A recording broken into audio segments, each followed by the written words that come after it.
little bit of a demonstration. I have a couple different rifles here. One of them is a flintlock rifle. The flintlock is the predecessor to the cap and ball rifle. These are both Hawkins style rifles. They both have two triggers. The stocks look the same. They have a recess for the shoulder. They have open sights.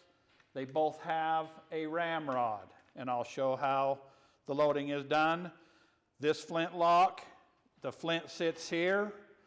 This is called a frizzen. This is what makes the spark from the stone that is in there.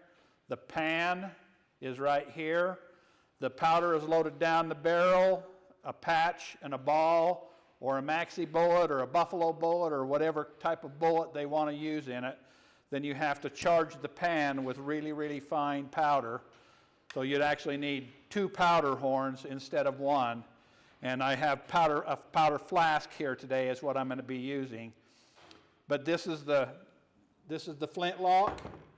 Like I said, these are both Hawkins style rifles. They have a patch box on the stock. This is where, when you flip it open, you can put patches in it, you can put a cleaning jag in it, you can put whatever you want in it.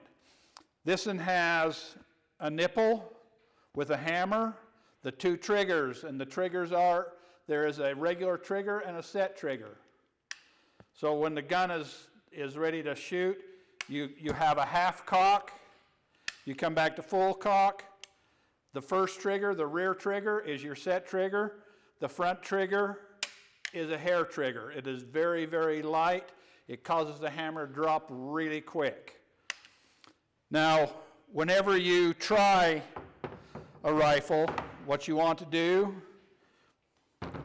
is I'm going to take my ramrod for this particular rifle, and there's two ends on it. There's an end here for a cleaning jag. The other end is a concave end to ram your ball in.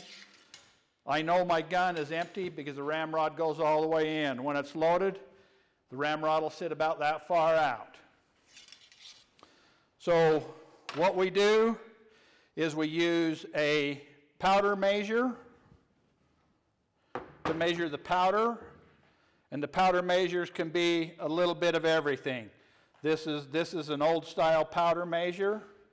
It just slides open and closed so that you can put a different charge in it. This powder measure is made out of brass. They're both made out of brass. And then you set how many grains of powder you want in it here. I have an old style powder measure here made out of a piece of deer horn. And here on the possibles bag, I have a cap round. I just have a box of caps that I will be getting from. The balls, this is the powder flask, and I have some other tools here. I have a nipple wrench for the rifle. I have a long cleaning jag that goes down the barrel. These three items here are called ball starters. It's got a little button right here. It's got a longer shaft and a round handle. And I'll show you how that is used when I load the rifle. Patches. You can use a pre-lubed patch, or you can use a dry patch. And most of the mountain men put these in their mouth. It's called a spit patch. The ball and patch have to have some type of lubrication, whether it's a commercial lubrication, like these have a special grease on them. And these are used, you lay one flat to put it on the end of the barrel. And the lubrication that is on this patch, and I'll load a couple each way so as everybody can see what it's like. When you do that, you've got grease all over your fingers. With a spit patch, you might have a little spit on your fingers. I have some cleaning patches here, which after I shoot a couple times, I'll run a patch and let it be cleaned out. Okay, to start with, take the rifle. I'm going to fill this with powder.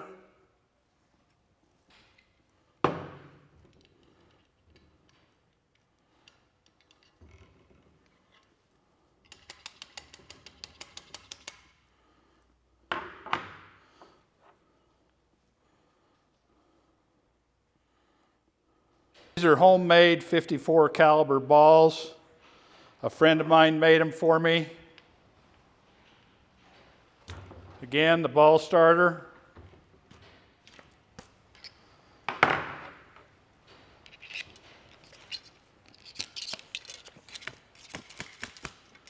If you don't tamp this powder in tight, it won't ignite properly.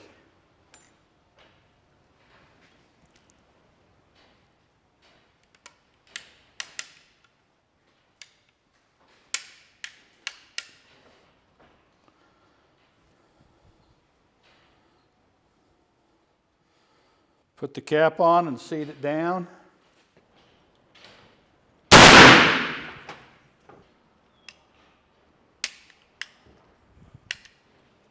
Now, compared to a high-powered rifle, this rifle is slow.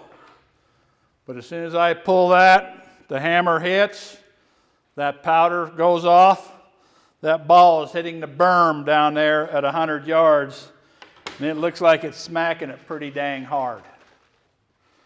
Now, when I get this gun home, I'll take and go through it a little bit better and probably take it and put it in the sink and pump it. But what I'm going to do is I'm going to run a patch with some powder solvent on it. And as you can see, the patch comes out really, really dirty. I'm going to double this patch up, get a little more resistance in there. When I get it all the way to the bottom of the chamber, I give it a little bit of a twist, roll it around. This is going to get as much of that powder residue out of there. So if I don't get right home and clean it, this makes it so that I can clean it and get a good job done on it. If you don't clean, if you use black powder and you leave black powder in your barrel, it'll rust that barrel in a matter of days. It doesn't take very long. And I've only shot 2 rounds through this rifle, and you can see how much black stuff is coming out of this rifle right now, just with one treatment of powder solvent.